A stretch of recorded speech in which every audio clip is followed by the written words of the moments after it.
So Mika, you're here. Yes, hello. And Jessica is here too. Jessica is here too. Yes. Hello, do you hear me? Yeah, we hear you. Great. Did you also see my shared screen? Yes. You saw it. Excellent. That's okay. Yes. So how Perfect. is it? Are we going to continue directly, or do we have half a minute to get a drink, or shall we just go on? I think we can just go on. Go on. Yes. Okay. Yeah. And so, did you manage to get hold of Doug? So then we will say welcome to Jessica Aro, the first speaker of this panel. I can see that our friend from Somalia, Dort, hasn't shown up yet, but anyhow, he still has a chance. But if he doesn't show up, we can spend some time in the end of the session to discuss the situation in Africa anyway, because I think that there are some challenges that we should talk about. But first, I will say very welcome to Jessica. I'm very happy, and we are all very happy that you are here to tell us about your experiences with working on the trolls of Russia, the Russian troll army. And you will speak about, we agreed about 25 minutes, and then there will be a possibility to ask questions to you. And that is all right, I think. So Jessica, the space is yours now. Thank you so much. Thank you for having me here. It's such an honor. So yes, hi everyone. My name is Jessica Aro. I work with the Finnish broadcasting company. I'm a journalist, and I specialize in Russia, information warfare, and extremism. And today I'm telling you two stories, basically.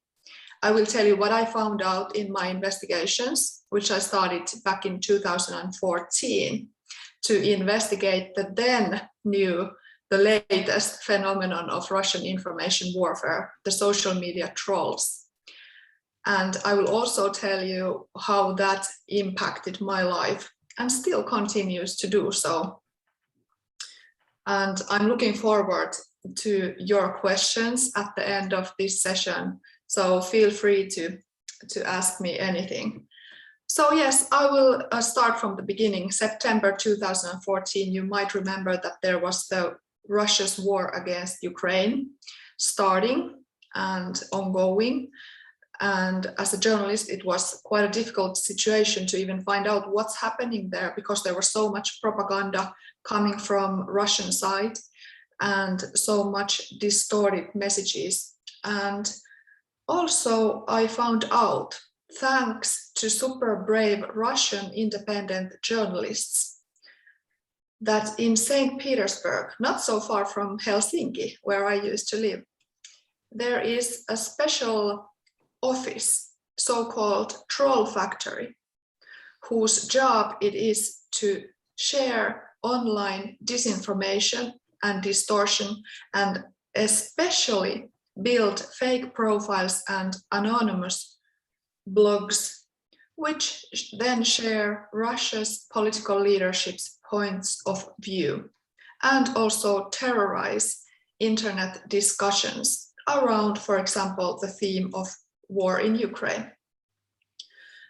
So the Russian super brave journalists had already back in 2013 infiltrated into this factory and worked there, and then exposed everything they found out. But I wanted to specifically know, do these trolls, these social media warriors, these social media propagandists, can they actually influence real people? Can they, for example, change real people's attitudes or thinking or even behavior?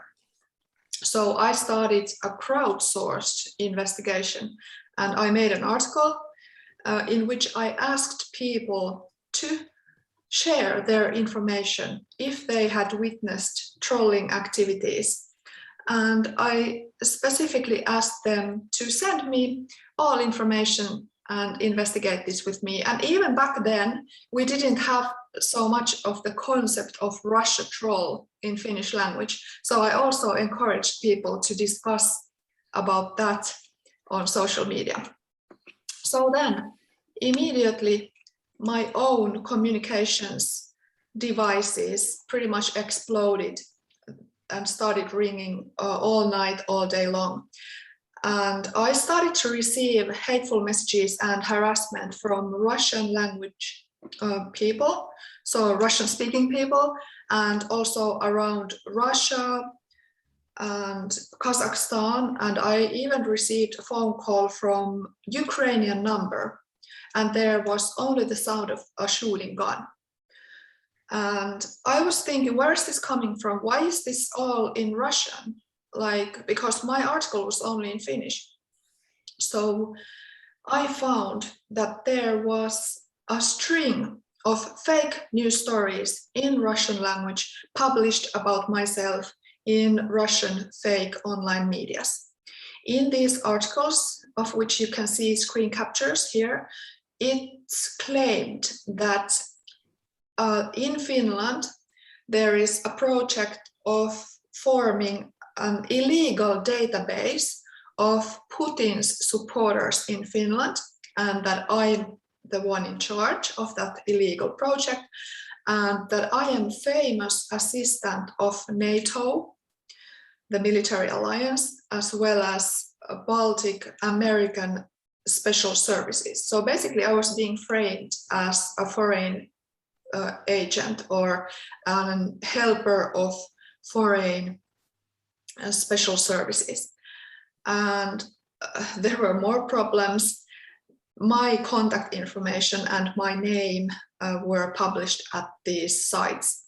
So I noticed why disinformation is so, can weaponize information, and why it's so dangerous, because disinformation in this case was being used to agitate feelings of hatred and maybe fear against myself, and then people were acting on that fear and hatred and sending me they were being triggered to send me these hateful messages. So this is the same synergy that all the fake news sites nowadays use. They frame people and institutions negatively, and by that create a wave of protests against those individuals and or institutions. This is basically propaganda. And of course, I need to mention who was the original source of that material. You could see the person in the pictures. It was actually a Finnish citizen who back in 2014 and many years after that used to work for a Kremlin supported think tank called Russian Institute of Strategic Studies. And his supervisors are and were at that time in fact Russian security service officers who have been appointed by President Putin himself. So later, so this was then, I continued my investigations. I still received some of these phone calls and harassment, but I continued with my really great colleague Mika Mäkeläinen, and we went to Russia. We wanted to see the troll factory, the infamous troll factory, which in Russia claims that it's so-called Internet Research Agency.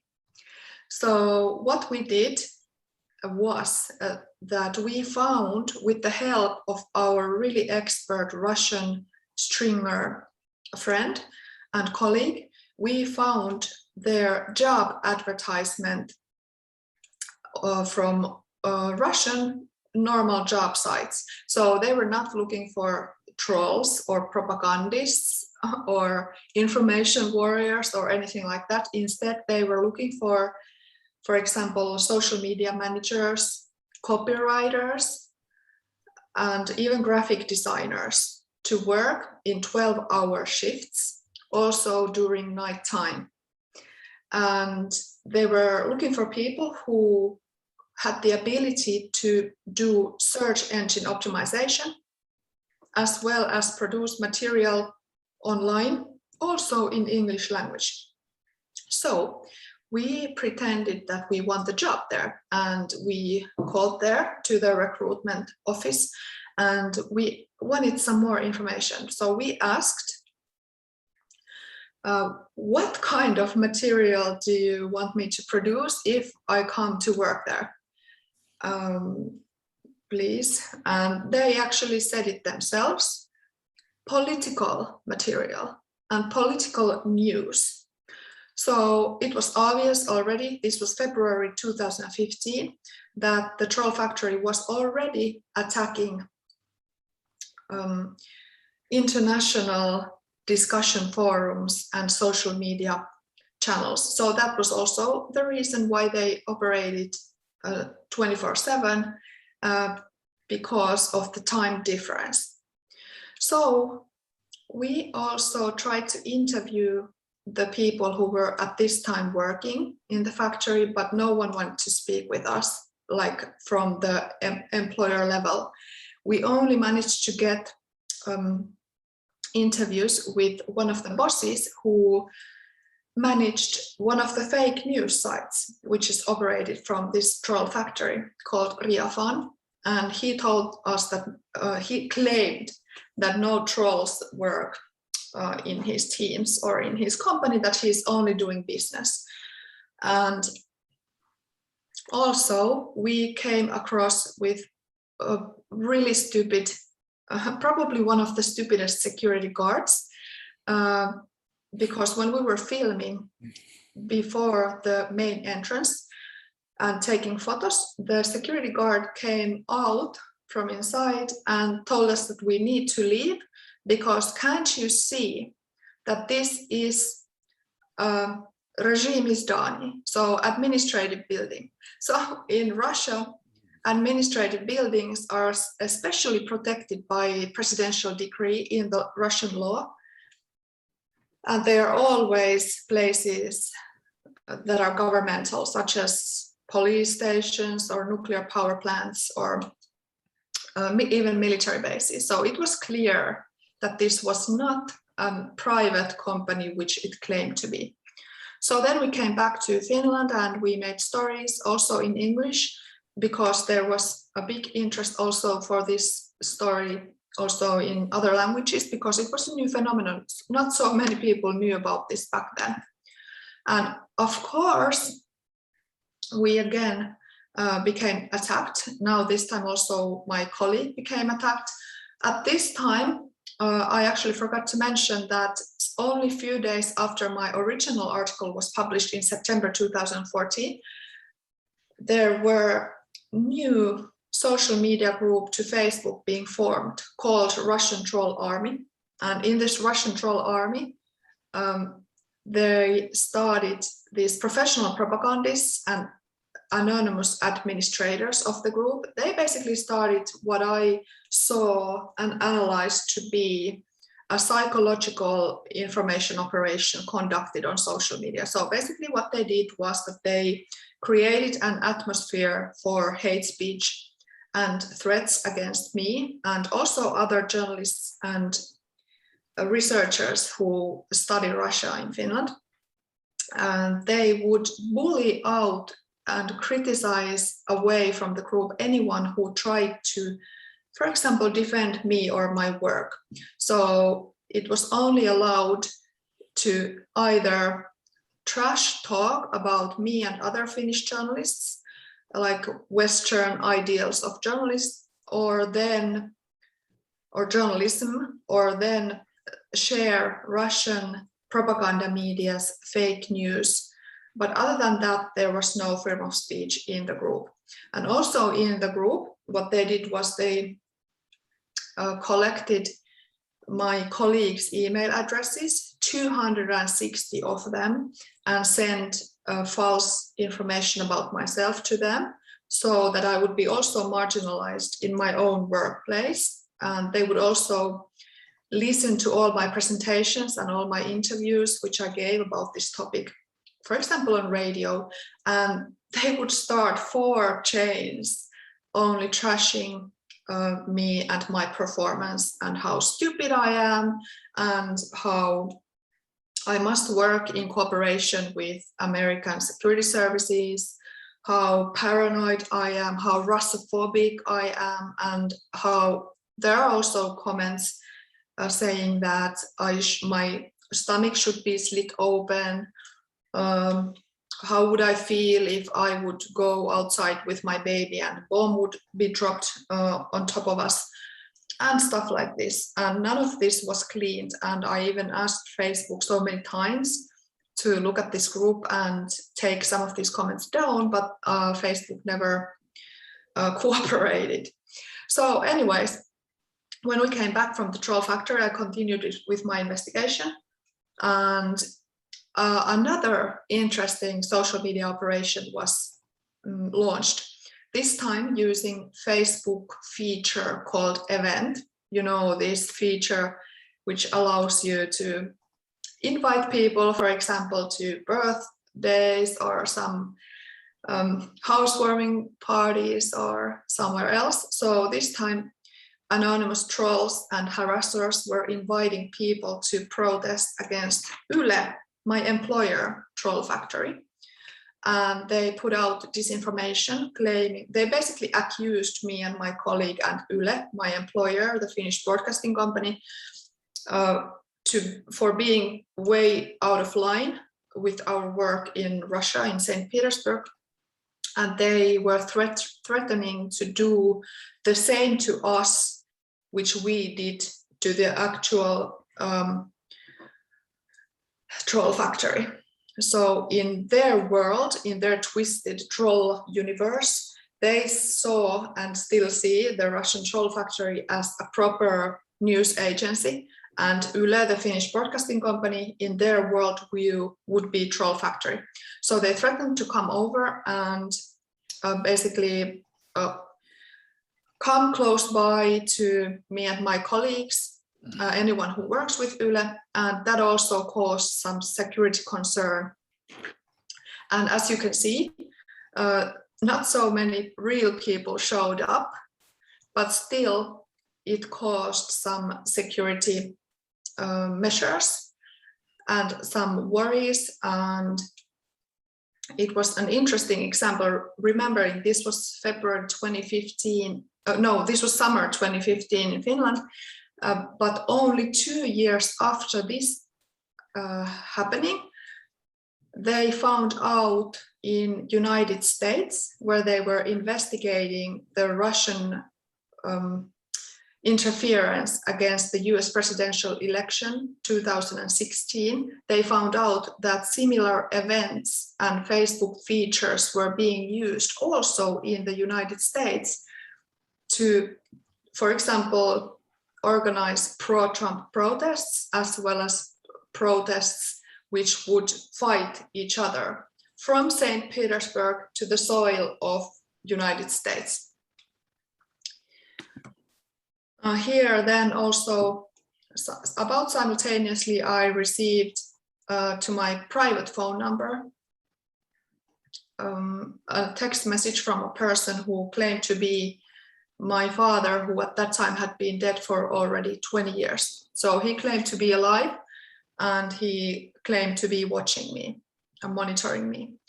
So, and it also included my father's first name's first letter and his last name, which were not public information.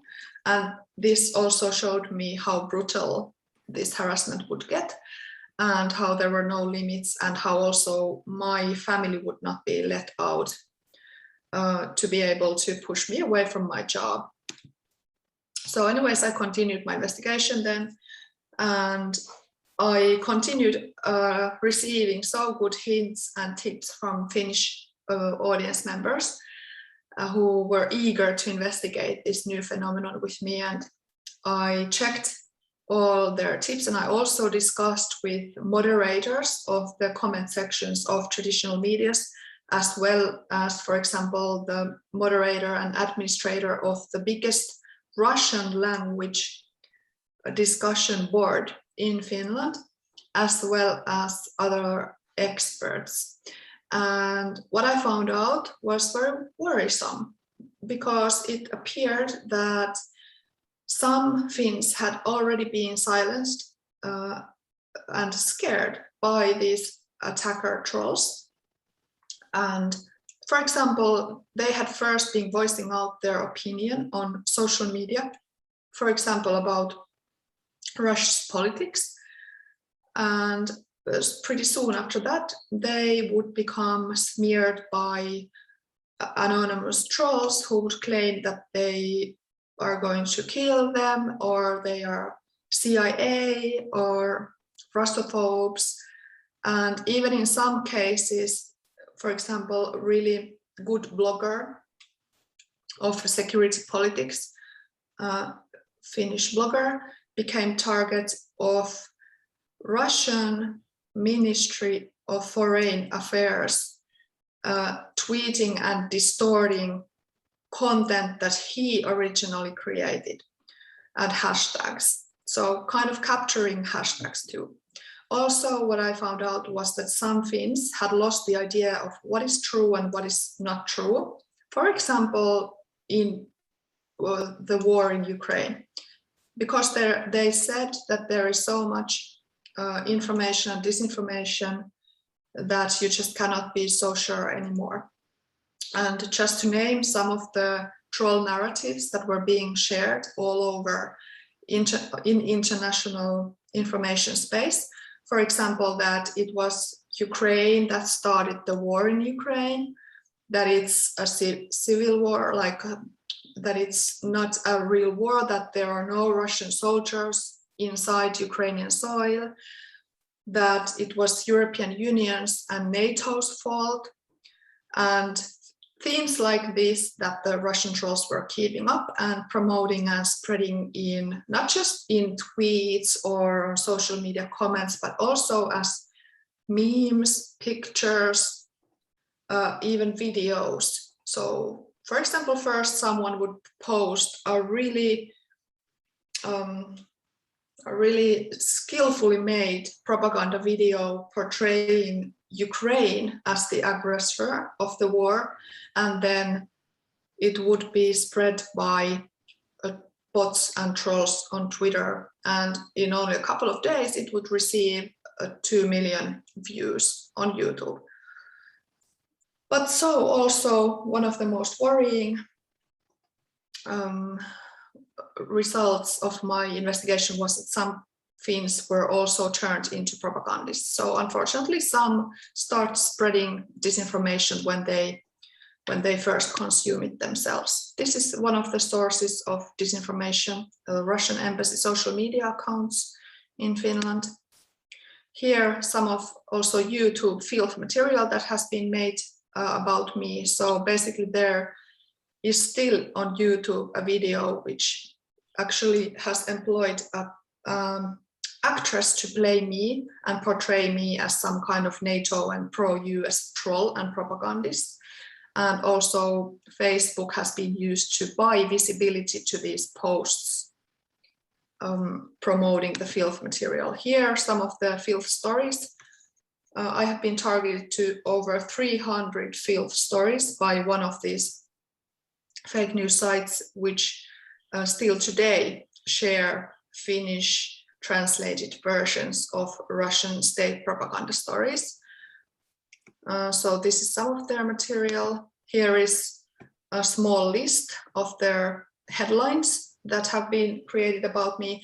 And the problem with all of this is that there are so many people who believe this stuff about me because they are really well written, like propagandistically well, and they have their consumers who want to believe all this stuff is true. So for example, I have lost friends to these lies, and according to police's estimate, I'm facing the threat of impulsive violence if I'm in the wrong place in the wrong time because of this ongoing campaign. Also, I have been followed and stalked, and just to end on the troll activity side, After my investigations, there have been so many revelations about Russian trolls being active internationally in so many different, trying to meddle in so many different political events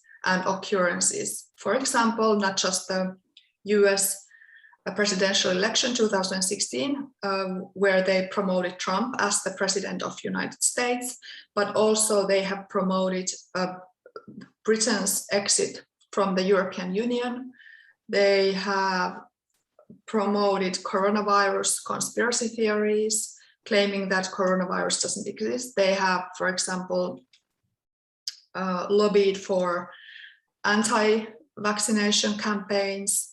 They have also been meddling in the Catalonia's independence wishes, promoting the idea of Catalonia's independence and sharing violent pictures from other protests instead of the real protests.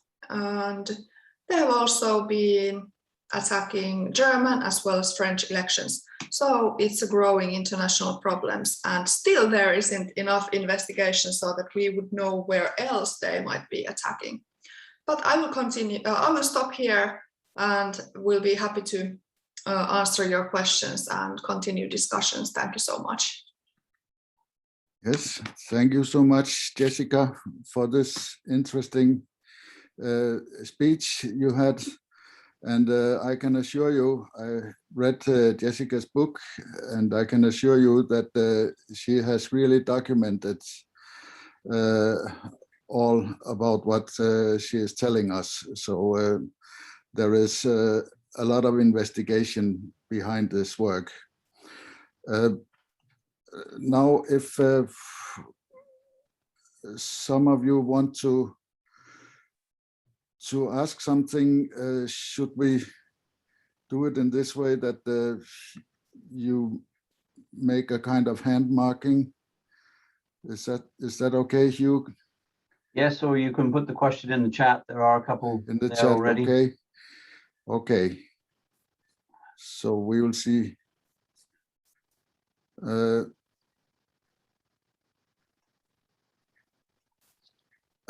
There's one question here from Trevor. He wants to hear if you fear for your personal safety and what measures, if any, have you had to undertake to stay safe.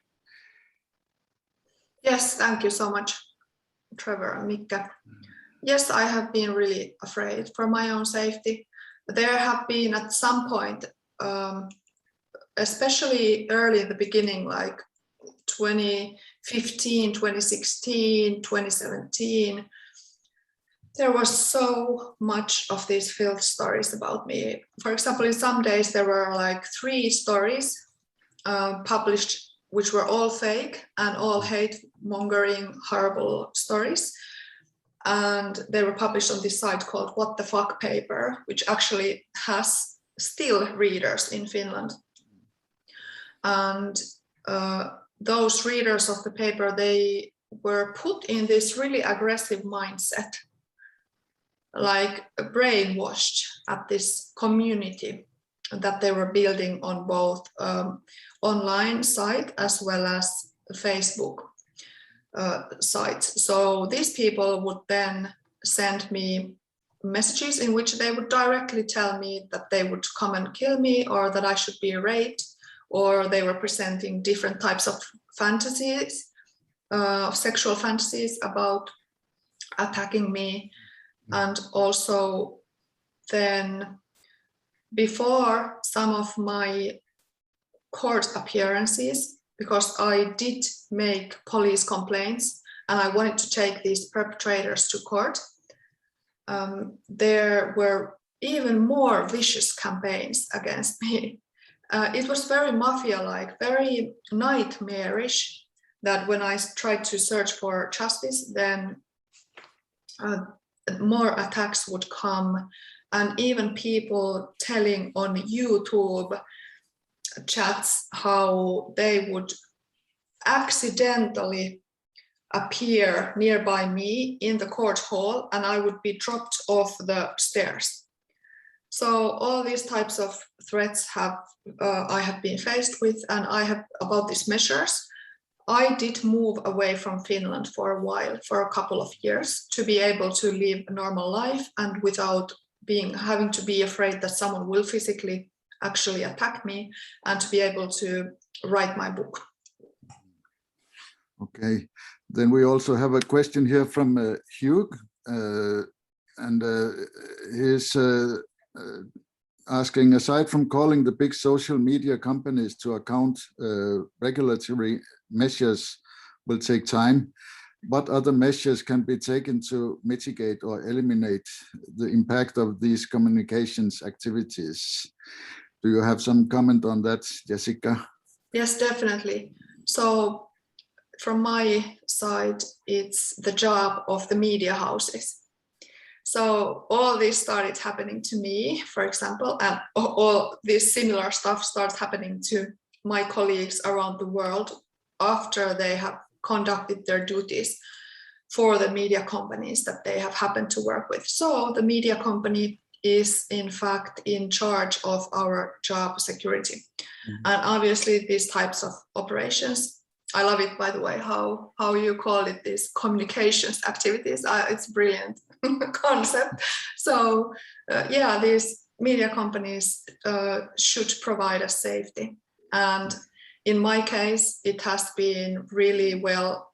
My media house, Finnish Broadcasting Company, has conducted themselves really well and have really well protected me and continue to do so as well. So this is what I would hope that would happen in other countries as well, where I know it's not such an ideal situation. So, okay. But yeah, to mitigate and eliminate the impact, it's a super good question, because the impact happens mostly here. So in this case, journalists, I believe, need even more skills to deal with this type of stuff. And again, media houses can train those skills. Or then you just have to learn them while you're at it. And it takes just a lot of time to process all of this mentally.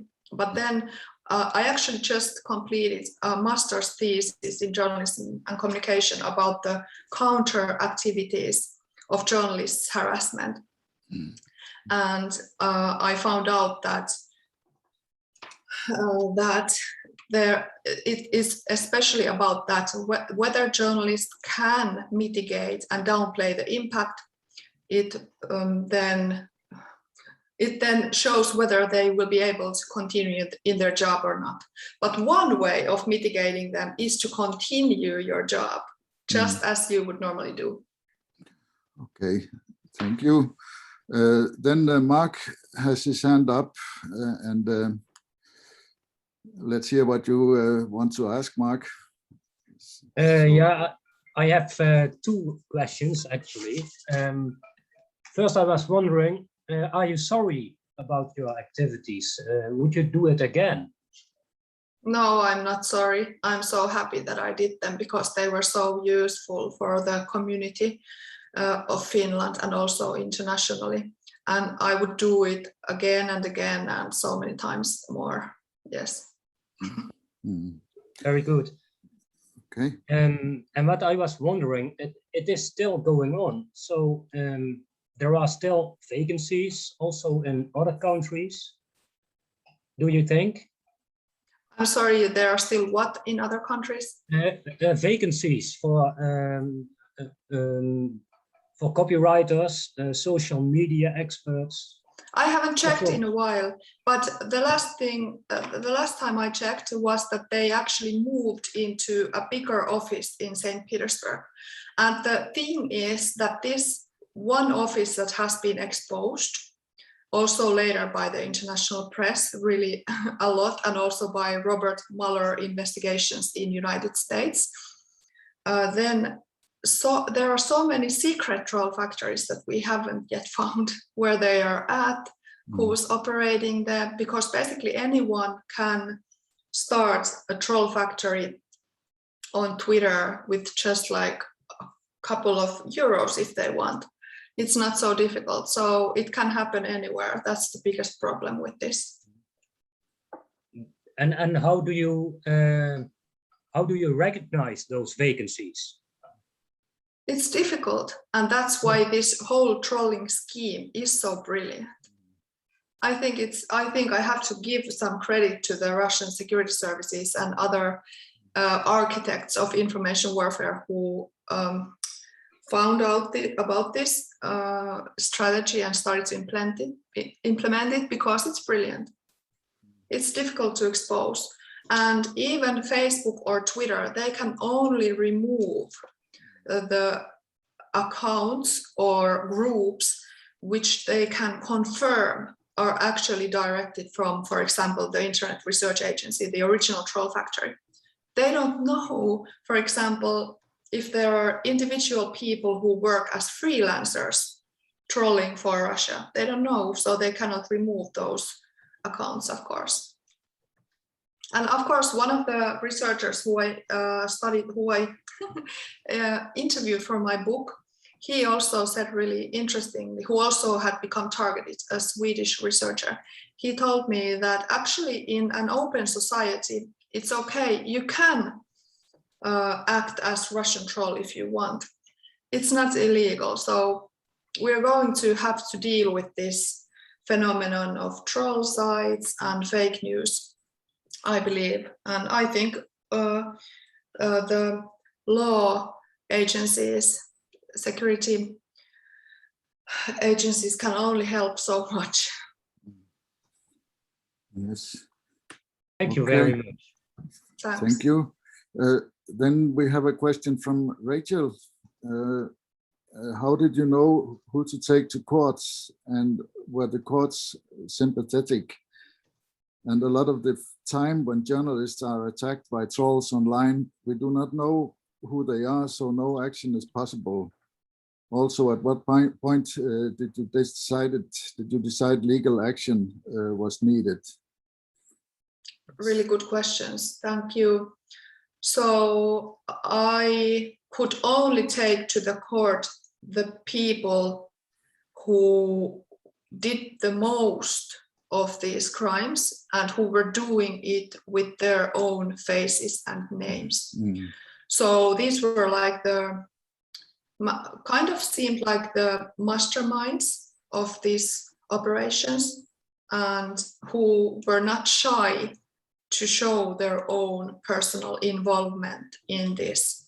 So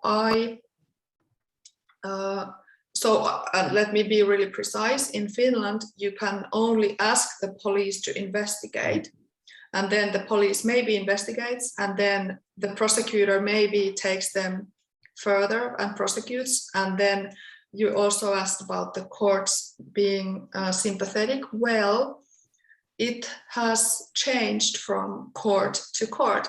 So I have had different types of experiences, but mostly they have been safeguarding journalism, and mostly they have been understanding that this type of material in which, for example, I am being smeared with my name and face shown as an agent of foreign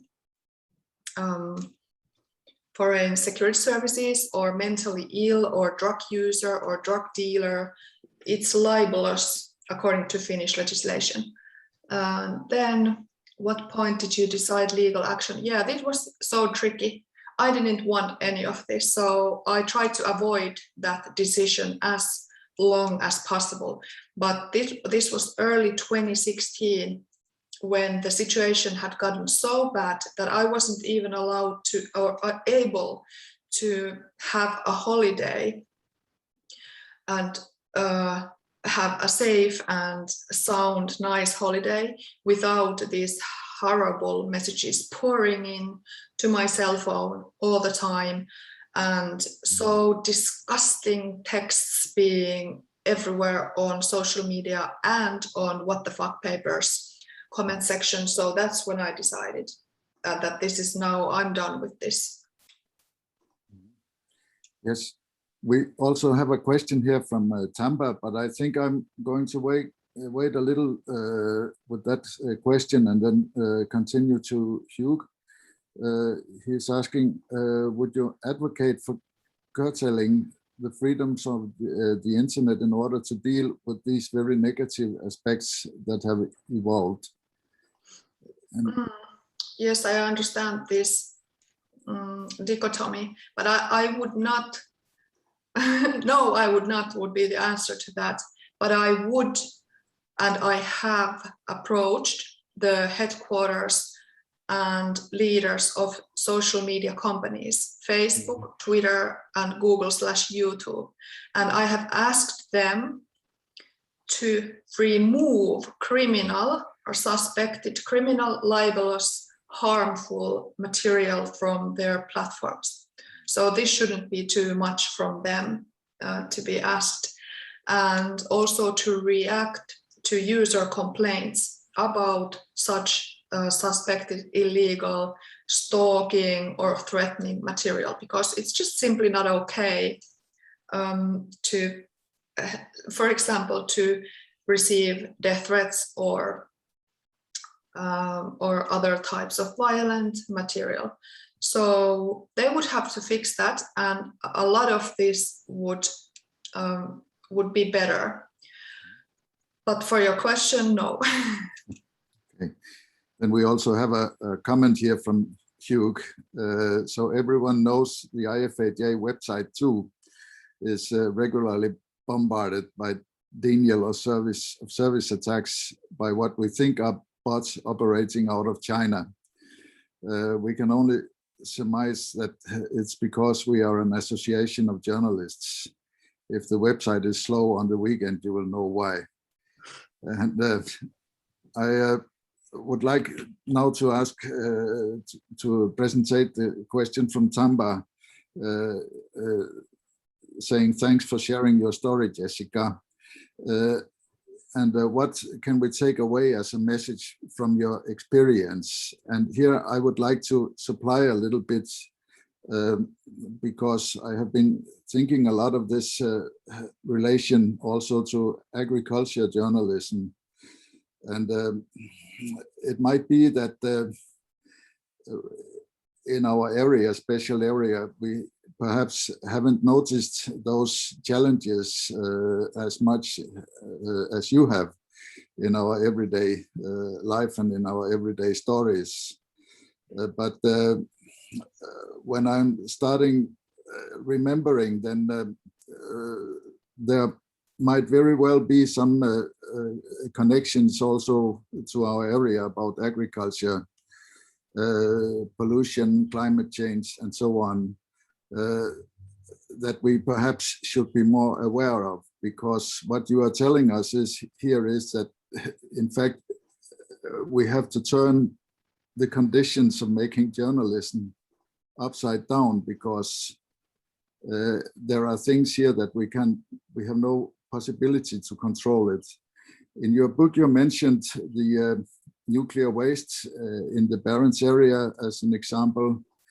And I also have a memory from 2012 when we had a big fertilizer factory in Russia that had a very dangerous leak directly into the Finnish Gulf, and from the Finnish Gulf out to the Baltic Sea. And even though there was an agreement between the states around the nations around the Baltic Sea that we are going to make a common investigation on this, the local police in the area arrested respected investigator Seppo Knutila from Finland because he was taking some samples, and afterwards they tried to hide the whole thing, and they also wanted to make an influence of the results. Do you have some kind of advice to us? What should we be aware of in our everyday reporting, also from this area? That was a little bit supplying to Tamba's question, but I'm curious to hear what you're telling us. Yes, thank you so much, both of you, for the questions and the ideas and thoughts. My message would be that this isn't just happening to me, this also happening to researchers, like Mika mentioned, also journalists in Norway. They are attacked from Russia, but with different types of methods. And especially this has been happening to Russian journalists ever since Putin's regime. So these dictators and autocratic leaders, and also security services and other powerful forces, they see journalism as what it is, an influential force of nature almost, that should be stopped and silenced. And that can only happen if us people are silenced, because practically what happens when we are attacked, we are not able to do our job. And our job is actually the thing that scares these trolls and propagandists and dictators so much. They are afraid of the truth. So we just need to continue with our job and need to build our own community if we feel alone or attacked or threatened, to be able to continue the work that is so super important. And because we have such an important job, which is to secure our audience's freedom of speech and expression and their freedom to form their opinions without anyone distracting them. So that's a guideline and my message to all of you. So we have so important job to do, and that's why we're attacked. So let's just continue. Thank you, Jessica. Then we have a question from Chris. It's great you were able to take some identifiable trolls to court, but as a result, don't the non-identifiable one just simply multiply to attack you? Yes, of course. Yeah, I have so many unidentifiable troll people, troll characters who have sent me filth or who have been writing filth about me and who should so much be taken to court, but no one would have the time in the world to do that. So yes, of course, but they are also not the most severe ones. And I trust that if more severe ones would appear, then the Finnish police would find out who they are and bring them to justice. Yeah, so let me also be precise. It's not individual or not even farm of trolls that I am afraid of, because they are unidentified, like they don't have so much impact. At least they have not been able to have so much impact.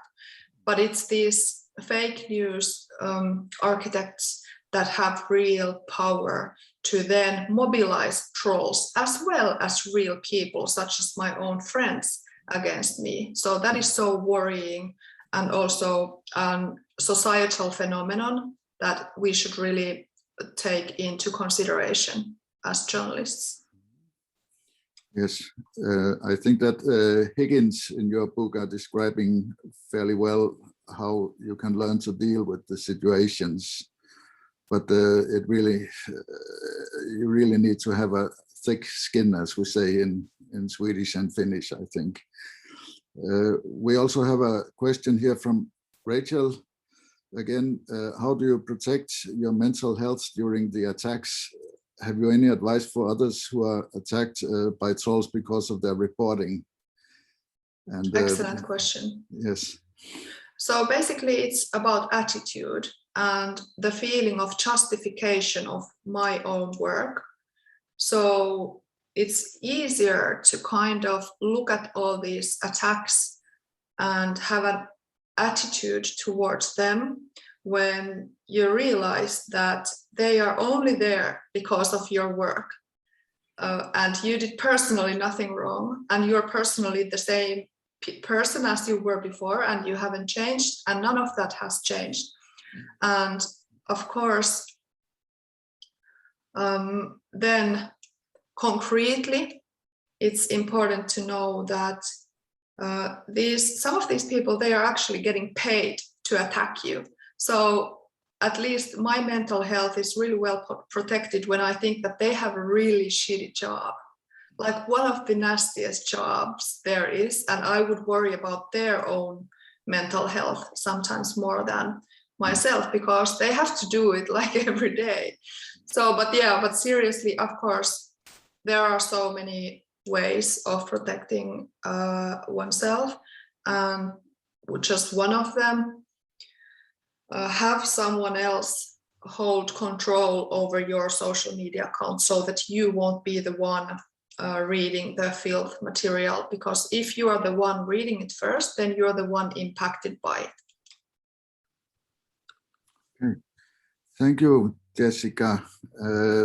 We have a lot of comments here about the fascinating session, and a lot of participants saying thanks for your wonderful session here, Jessica. One comment I would like to say, I think that you could have needed some more support from colleagues in your everyday work too. And I have sometimes had the same experiences, that we could stick a little bit more together than we do in everyday life. And I happen to know that you have got some support from your friends and also from your bosses and your close colleagues and your family. But I think that the colleagues in common could have stood up for you in a more effective and active way than we have. And that's including myself too. I could have been nearby in the courthouse, for instance. But it was very amazing to hear your story, Jessica, and thank you so much for visiting us. And we are wishing you good luck, and we are going to follow what is going to happen and supporting you as well as we can in the future. Take care, Jessica, and thank you. Thank you so much. It was lovely. Take care. So do you.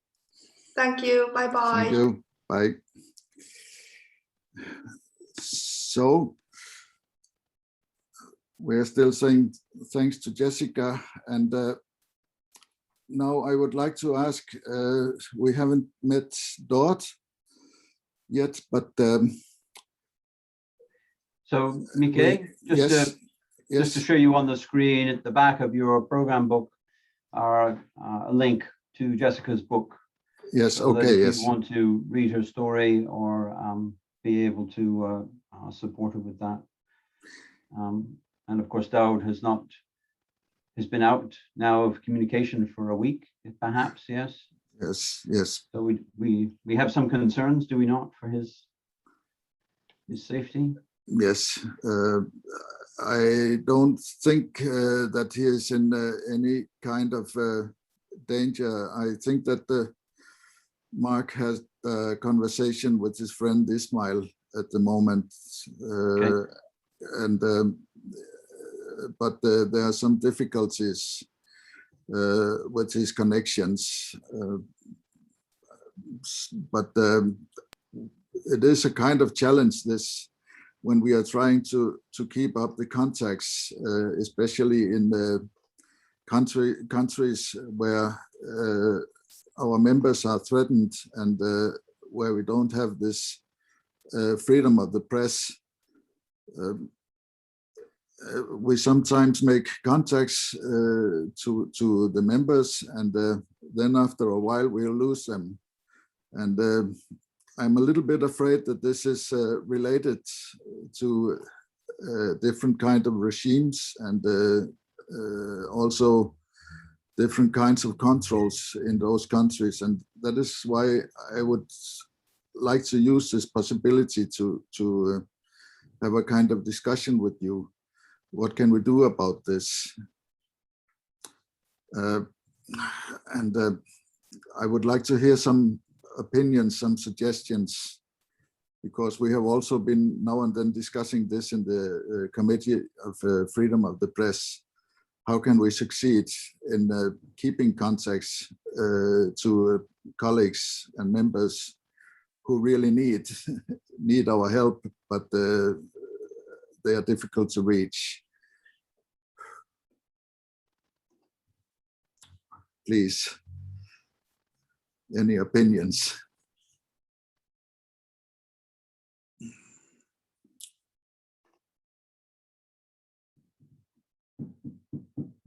There was silence. Tamba. Yeah. Tamba, please. Thank you. The freedom of the press, I think it's fundamental and it's crucial for, especially for my country and emerging economy. And for us, we are so happy as I speak.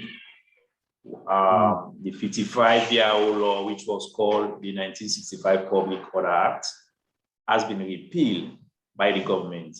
And for that, we are so excited as journalists, practicing journalists in Sierra Leone, because that was one of the laws that was limiting the practice, because the freedom aspect was criminalized.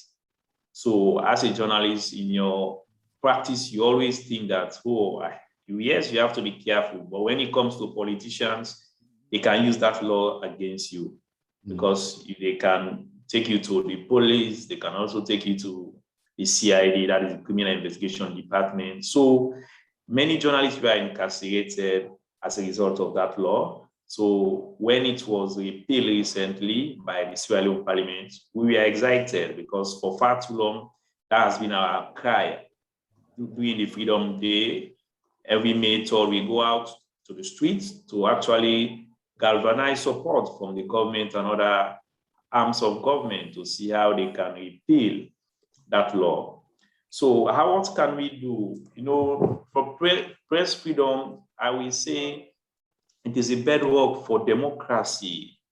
And if we have to ensure to see how journalists can protect themselves in the respective countries, yes, we have ethics. Ethics guides our profession. That's very clear. Nothing changes. But okay, I think that you are. Along the way, you must go into their difficult situations, but you also have to let us see how we can always portray. Hello. Let's see how we can always. There's a little bit difficulties to hear you, Tamba.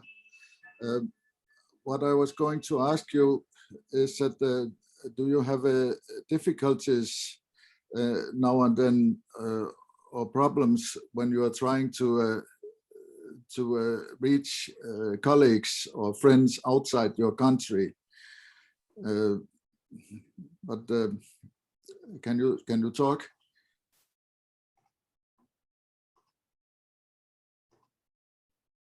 But perhaps you can write it in the chat, write an answer in the chat, and then I can read it, if that's okay. We have a question here. If we would have to have a kind of friend as another contact, so you mean there would be a kind of contact to the contact, which so we always can be in touch with some member. Did I understand you right, Olivia? Okay, that would be a possibility that we could discuss some practical arrangements when we are in touch with our friends around the world, that you will always be a kind of cluster in 2 or 3 persons, so one would be possible to reach. And I would very much like to hear your comment on this, Tamba, too. If if you can speak to us, it would be nice. But if it's not possible, you can perhaps write in the chat.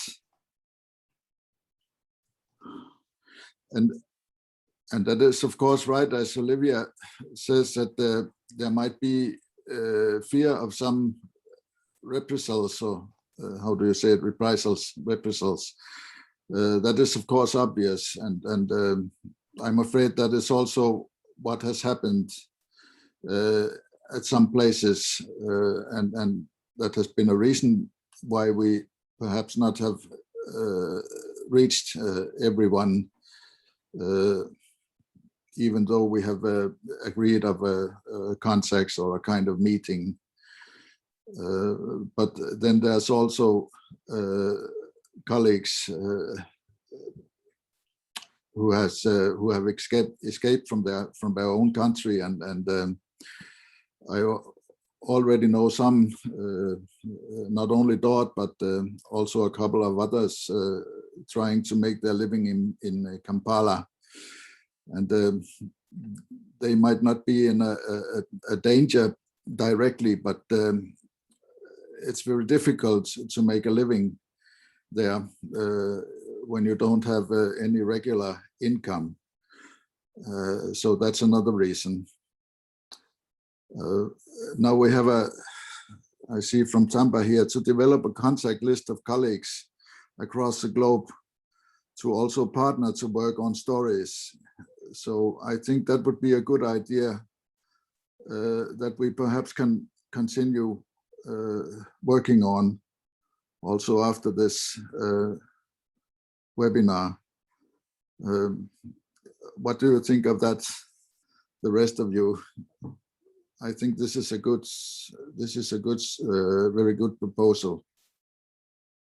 So I would like to see some comments on it.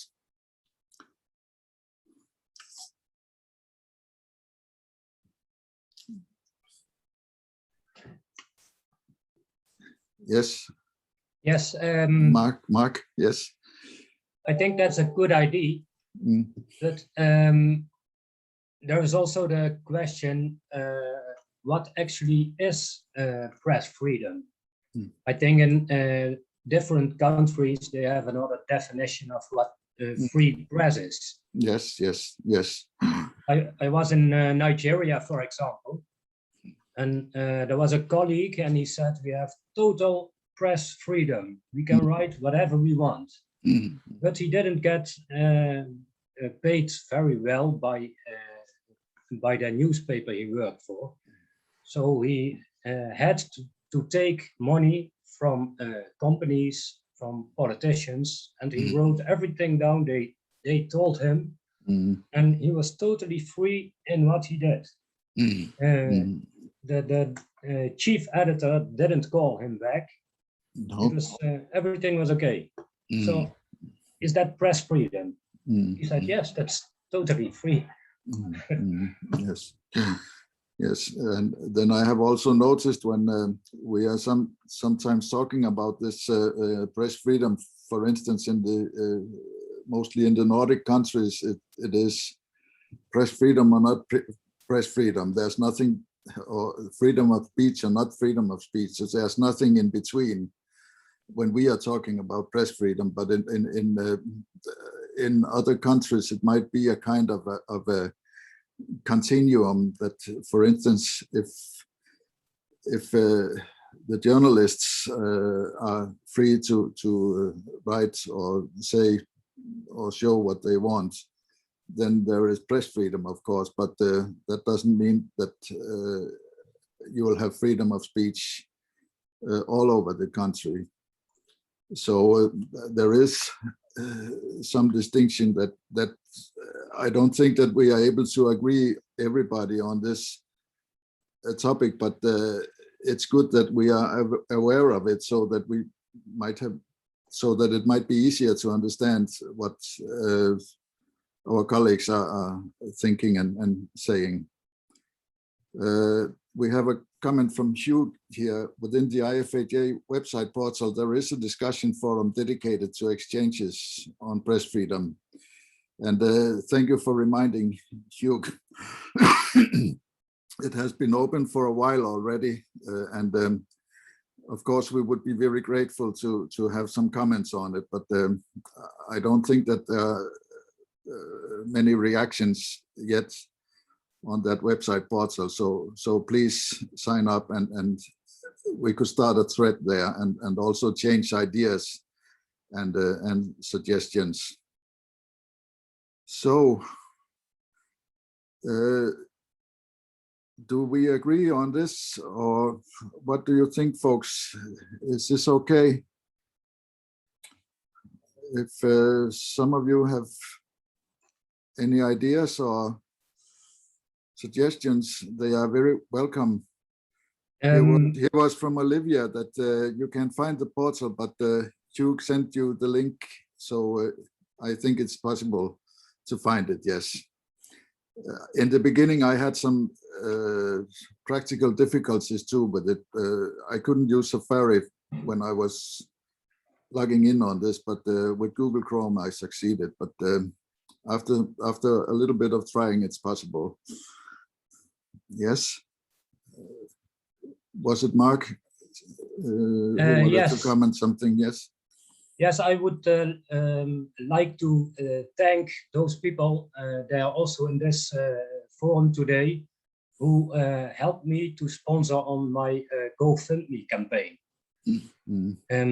So thank you very much. I collected a bit over 300 euros. In total, we need about 1,000, so they can buy 2 laptops and a bit of equipment to start a radio station from Uganda for Somalia. They live in exile, and they can make free radio in Uganda, which is not possible if they stay in Somalia. It's the most dangerous country for journalists in Africa. So if anyone has ideas to raise this budget, they are very welcome. I already contacted Free Press Unlimited, International Media Support. I contacted RSF, Reporters Sans Frontières, but they don't have budget for this. So I keep on trying. Okay, it is still open, this GoFundMe campaign of yours. Yeah. So perhaps before we will stop, then you can put the link. Put the link in front of us, because we were a little bit prepared on this.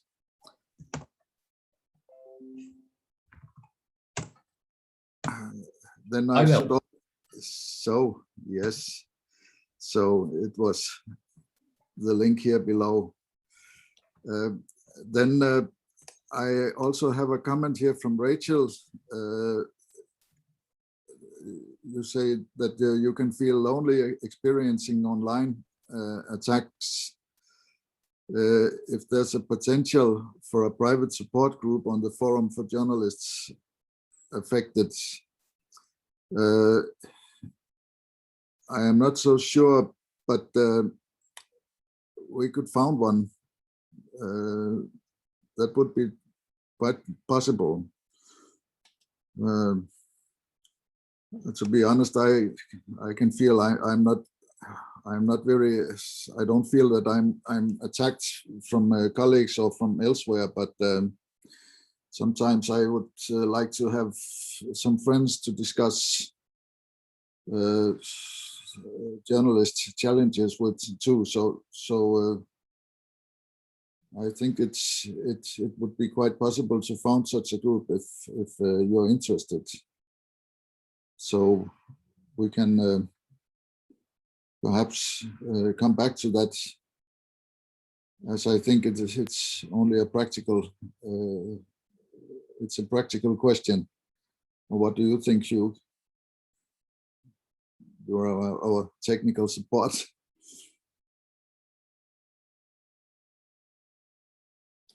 You have to put your microphone on, I think.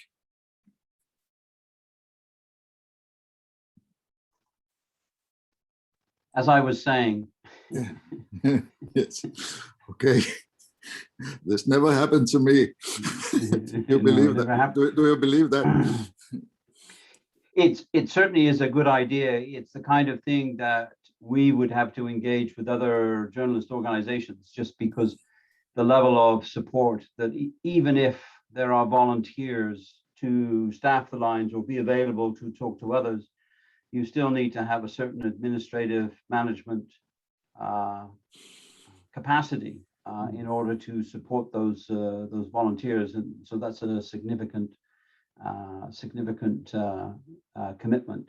But it is obviously, I've often wondered, what do you do when the tide turns against you, right? Even our local town mayor was over, just an issue of whether we should have a new town hall or not, was submerged in hate. There's no other way to put it. That's not a way to conduct a discussion of any kind. So as a result, he's not rerunning for election. He can't be bothered. Why would he? So it affects everybody. Yeah, it's certainly a good point to think on. I'm not sure I have the answer. Thank you, Hugh. So we will come back to those two practical suggestions here that we had. So some kind of a contact lists or a network of colleagues, and then that we are trying to put some groups on 2 or 3 persons in the countries where we have got difficulties to reach our members, and then this website portal. So that was already 3 concrete suggestions that we had out of this, that we got out of this webinar. So I think this was very useful.